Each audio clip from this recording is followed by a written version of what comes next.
so glad to be here in front of the 12 people that are left. So thank you for being here. So if you guys have a drink, go ahead and just put that drink up because it's Wednesday night and life is short.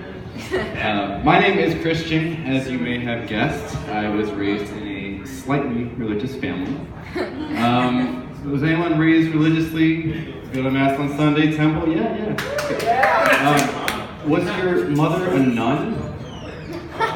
Didn't think so. Mine was, and this is not a joke. I wish it was because the damage that has been done is permanent. I'm not really sure where to start. I guess we could start with vocabulary. A lot of kids when they grow up, they're told not to curse, like shit, cock, ass, like no. My parents they don't like that. It's no good. The problem is I couldn't even say like the PG version of those words. So if we go with like shit, PG version is crap. Nope, I had to say BM. Or if we go with ass, we say butt. Nope, I had to say bottom. Or cock, that is the R-rated version. No, wiener or dick, that's for most people. Nope, I had to say penis or private parts. So either the completely vague definition or the medical definition. That's what I had to deal with. When it came to entertainment, a lot of my friends were watching G.I. Joe, Power Rangers, and all that.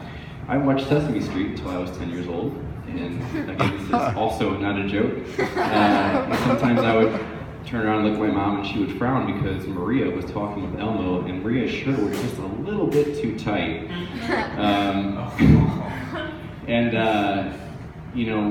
Has anyone seen the movie Titanic? Everyone's seen the movie Titanic. It's a great movie. It's a classic movie.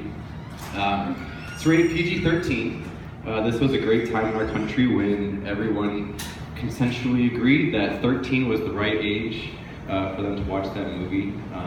I was 13, but I was not allowed to watch that movie. In fact, I wasn't allowed to watch PG-13 movies until I was 16. This is actually true, I hate to admit it. But so my mom did let me see Titanic, not because it was a great movie, but because she thought it was educational. So she brought me under the condition that she would go with me. So that was fantastic, going with my mom to the movie theater to see Titanic. And I was excited because, I had a few friends, surprisingly, that they had told me about Titanic and, how Kate Winslet exposed her breasts. I didn't say boobs or tits because I couldn't say those words back in the day. But so when the scene was coming, I could kind of tell because, Jack gets his pencils out and, Kate has her robe on. And as soon as Kate Winslet, starts to touch her robe belt, my mom immediately puts her hands over my eyes, like physically. But prior to this, I had been kind of getting excited for this moment because as a 13-year-old, all I wanted to see were boobs. That's all I wanted to see.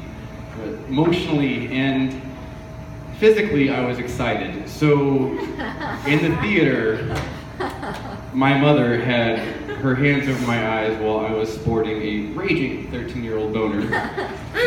As I said, these scars have not healed.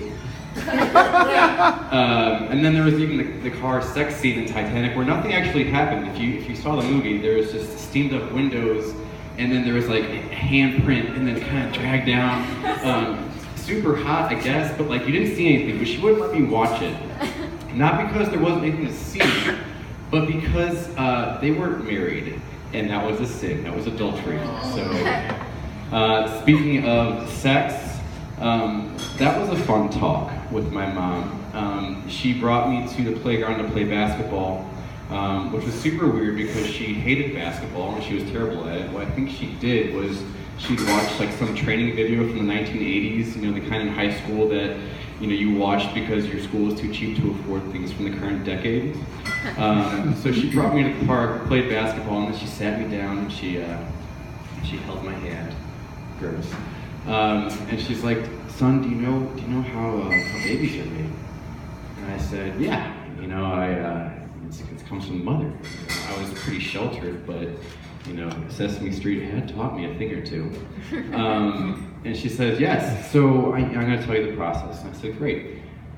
So the man and the woman, when they love each other very much, and they're married, and they want to have a baby, because obviously people don't have sex unless they're married and want to have a baby. She said, they get very close together, and they start to kiss, and then the man gets very excited, and suddenly his penis gets very hard and erect. And then they start thinking about how much they love each other and how much they want to have a baby.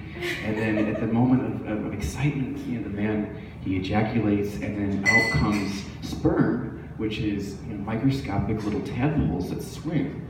And they go up inside mommy's vagina, and then they meet the egg, and then there's part of the daddy and then part of the mommy, and they come together. And, and then 9 months later, the baby was born. I said, oh, that's great. You may have noticed that there was 2 very important details missing from that description. First, that people are usually naked when they have sex.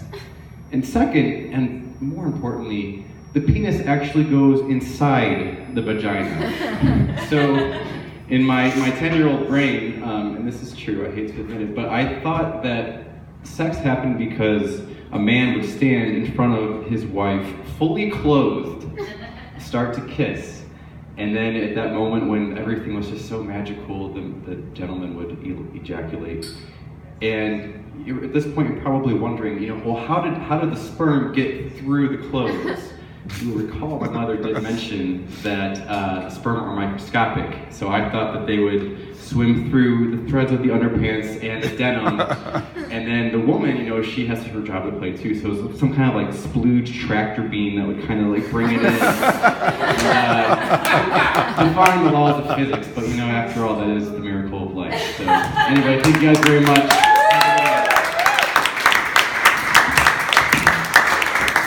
Christian Gossett!